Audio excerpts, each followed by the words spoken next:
खुलुमबाय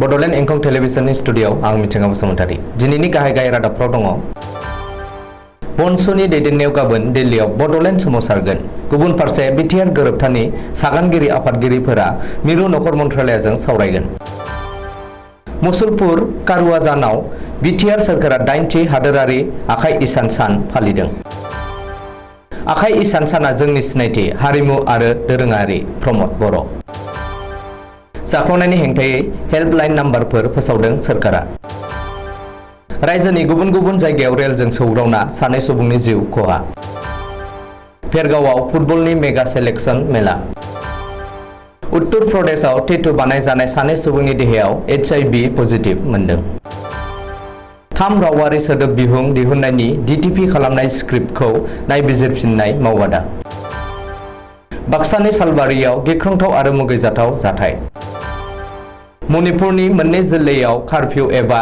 सेक्सन 144 जों लोगोसे मबाइल डाटा सिबिथायखौ बन्द खालामदों जगदीप धनखारआ 14थि लेङाइ हादोरगिरि महरै फैगौ 11 आगस्तआव समायखिरा लागोन दानिया फैदो आबुं रादाबाव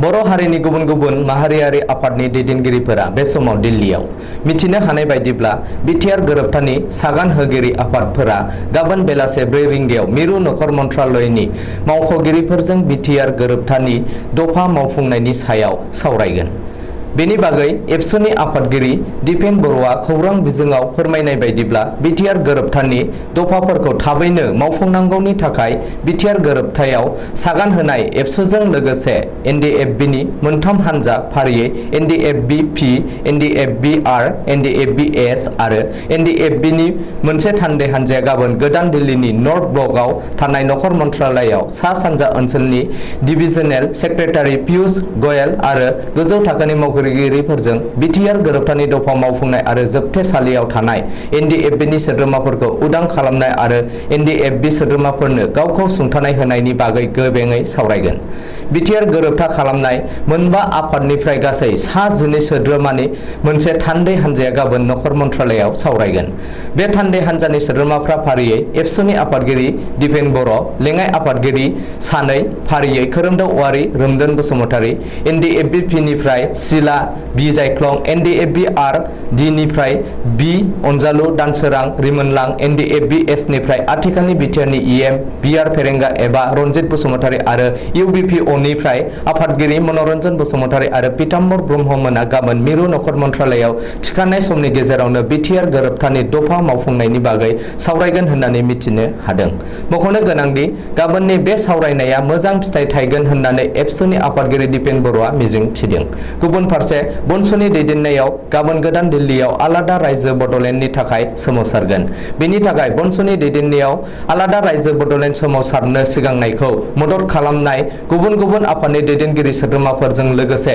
बनस'नि दैदेनगिरि सोद्रोमाफोरा दिल्लीयाव दंहैयो बेखौबो मख'नो नांगोन दि गाबोन बनस'नि दैदेननायाव दिल्लीयाव आलादा रायजो बडलेण्डनि थाखाय सोमावसारगोन आरो बिटिआर गोरोबथायाव सागान होनाय आफादफोराबो गाबोन मिरु नखर मन्त्रालयनि मावख'गिरिफोरजों बिटिआर गोरोबथानि दफा मावफुंनायनि बागै सावरायगोन बिटिआर सोरखारा दिनै 9थि हादोरारि आखाइ इसान सान फालिदों बाक्सा जिल्लानि सदर मुसलपुरनि कारुवाजानाव थानाय टेक्सटाइल पार्कआव दिनै बिटिआर सोरखारा 9थि हादोरारि आखाइ इसान सान फालिदों 9थि हादोरारि आखाइ इसान सान फालिनायखौ लोब्बा लाखिनानै बिटिआर ओनसोलाव आखाइ इसानाव थानाय रोंगौथिफोरनि सायाव मोनसे दिन्थिफुंनाय हाबाफारिबो लानाय जादों बे हाबाफारियाव गाहाय आलासि महरै बाहागो लाफैदों मिरुनि टेक्सटाइल बिफाननि रायजोआरि मन्थ्रि दर्शना बिक्रम जारदसा बे हाबाफारियावनो आसाम सोरखारनि आखाइ इसान बिफाननि मन्थ्रि उरखावगोरा ब्रह्म आरो मन्थ्रि जयन्त मल्ल बरुवायाबो माननि आलासि महरै बाहागो लाफैदों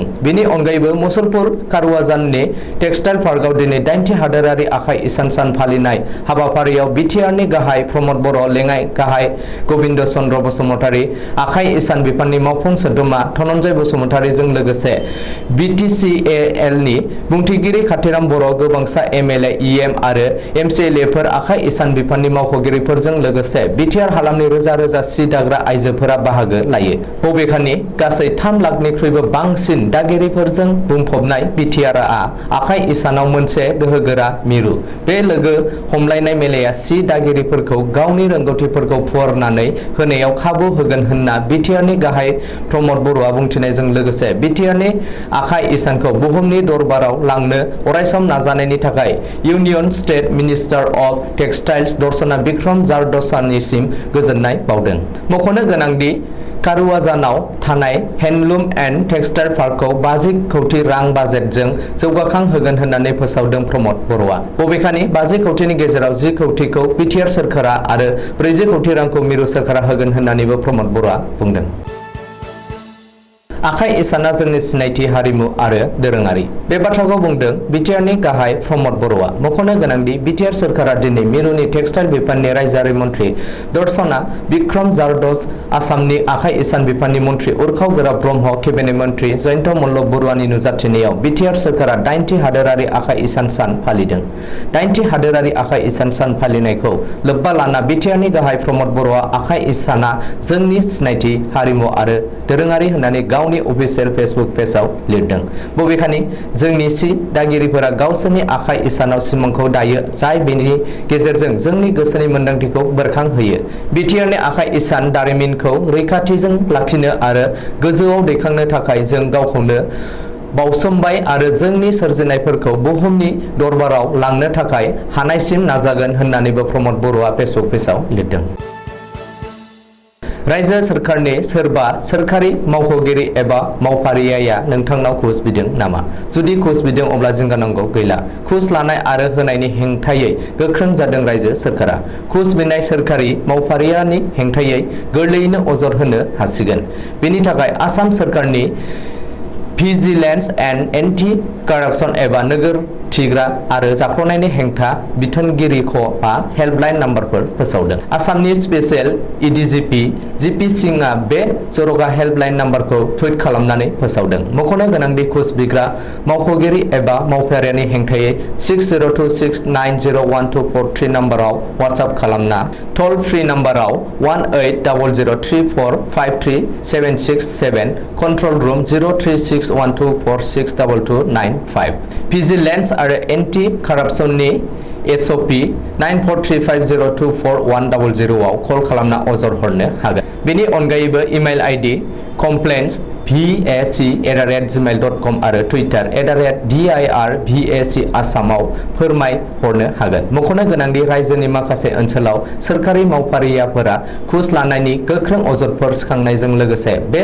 साननैसोनि गेजेरावनो माखासे सोरखारि मावख'गिरिफोरा घुस लाना हमजानायनि उनाव रायजोआव घुस लानाय आरो रां जाख्ल'नायखौ होबथानो थाखाय रायजो सोरखारा बे थांखिखौ लादों। आसामनि गुबुन गुबुन जायगायाव खारफुनाय रेल गारिजों सौग्रावनानै 2 सुबुंनि जिउ गोमादों। मिथिनो हानाय बायदिब्ला गिबि जाब्रबथाया जादों लखिमपुर जिल्लानि धलपुराव। धलपुराव दिनै अरुणाचल बाउन्ड रेल गारिनि सौख्लायनायाव सासे आइजोआ जिउ गोमायो। गुबुन फारसे शिबसागर जिल्लायावबो रेल गारिनि सौख्लायनायाव सासे सुबुङा जिउ गोमादों होनना खौरां मोन्दों। बे जाथाया थांनाय हराव डेमुआव जादों। रिपर्टनि बायदिब्ला थांनाय हराव राजधानी एक्सप्रेसनि सौख्लायनायाव सासे सुबुङा जाथायसालियावनो जिउ गोमायो। बबेखानि बे मोन्नैबो जाथायाव जिउ गोमानाय सुबुंखौ दासिमबो सिनायथिनो हानाय जायाखै। नाथाय बे जाथायनि सायाव केस रेजिस्टार खालामनानै नायबिजिरनो जागायबाय होननानै मिथिनो हादों। भेरगाव जिल्ला गेलेमु आफादनि बानजायनायाव भेरगाव हायार सेकेन्डारि गेलेग्रा फोथाराव सानसेनि हाबाफारिजों 18 बोसोरनि सिङाव 15 बोसोर 17 आरो सिनियर हौवाफोरनि आरो 17 बोसोर बैसो सिनियर हिन्जावसाफोरनि जिल्ला आफादनि सायख'नाय हाबाफारिया दिनै जागायबाय।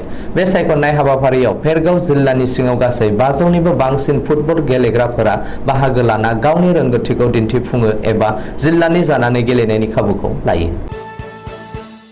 उत्तर प्रदेशनि बनारस पंडित दीन दयाल मडेल हस्पिटालाव टेटु बानाय जानाय सानै लाइमोननि देहायाव HIV पजिटिव मोनदों। सिनियर मेडिकेल अफिसार डक्टर प्रीति अग्रवाला मिथिहोनाय बायदिब्ला गासै 14 सुबुंनि देहायाव HIV पजिटिव मोनदों, नाथाय बिसोरनि गेजेराव टेटु बानाय जानाय सानै लाइमोन फारियै बरागावनि 20 बोसोर बैसोनि सासे हौवासा आरो नागमानि थागिबि 25 बोसोर बैसोनि सासे हिनजावसा। बिसोर गासैबो टाइफयड आरो मेलेरिया लोमजानायाव गोबाव समसिम हामथारैयाव HIV टेस्ट खालामनायाव गासै 14 नि देहायाव HIV पजिटिव मोनदों।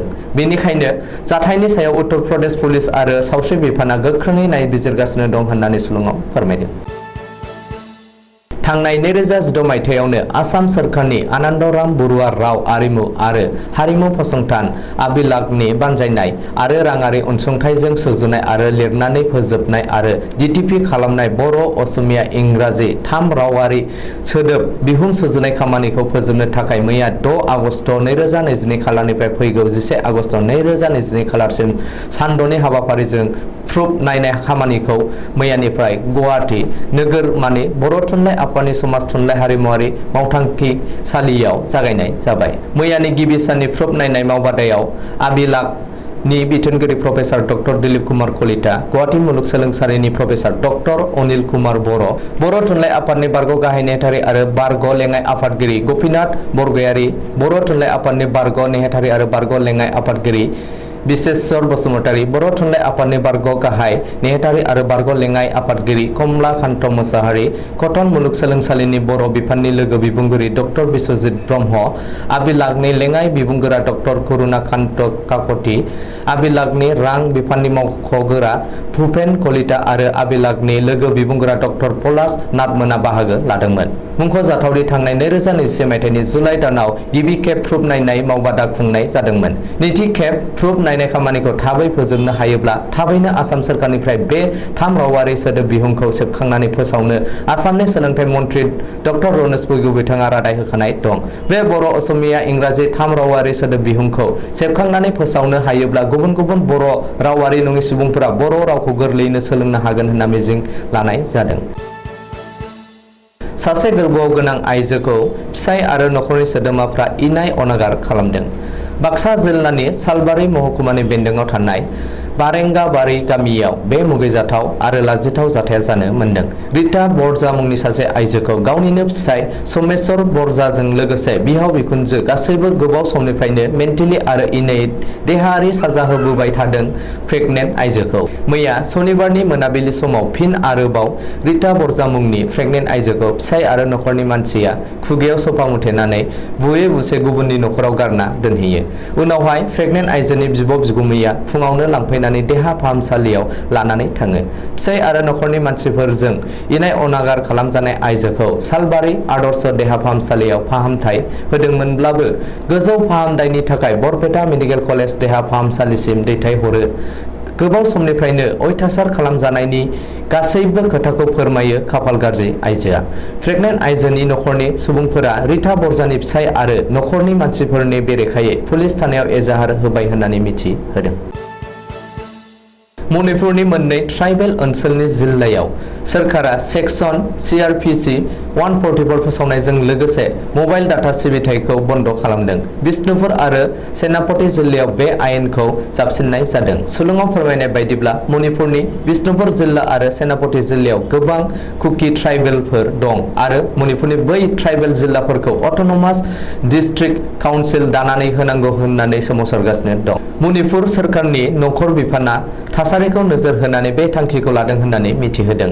मानो होनोब्ला आथिखालाव ससियेल मिडियायाव बांद्राय फोसावनानै थासारिखौ गुबुंले खालामगासिनो दं। बेनिखायनो सनिबारनि मोनाबिलि समनिफ्रायनो अखाफोर दाननैनि थाखाय मबाइल डाटाखौ शाट डाउन खालामनाय जाबाय होननानै मणिपुर नखर बिफाननि जर'खा नखर नेहाथारि H गियान प्रकाशआ मिथिहोदों।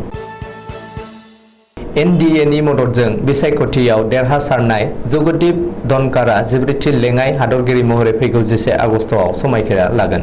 फैगौ 10 आगस्तआव लेङाइ हादरगिरि M वेंकैया नायडूनि समा जोबहैगोन। बेनि अखानायैनो सानसे उनाव जगदीप धनकारा समायखिरा लागोन होननानै सुलुङाव फोरमायदों। मख'नो गोनांदि गासै 529 MP नि भट लानानै 346 भटनि फारागथियाव जगदीप धनकारा देरहासार जानो हादोंमोन। आथिखालाव मोन्नैबो हाउसनि गासै 780 MP नि गेजेराव सा 225 एमपिआल' भट होदोंमोन। बेनि गेजेराव सा 8 एमपिनि रायजो सभायाव लांदां मासि दं आरो ममता बेनार्जीजों दैदेनजानाय तृणमूल कंग्रेस दोलोनि सा 36 एमपिफ्रा भट होआजासे थादों। बिसोर रावनोबो भट होआखै। नोजोर होनो गोनांदि जगदीप धनखरआ एनडीएनि सा 441 एमपिनि अनगायैबो सा 5 नमिनेटेड एमपिनि हेफाजाब मोननो हादों आरो वाईएचआर, बीएसपी, बीजेडी आरो एकनाथ शिंदे दोलोनि गासै सा 81 एमपिनि भटखौबो मोननो हादोंमोन। दिनैनि रादाबा एसेनोसै। गोजोन्थों।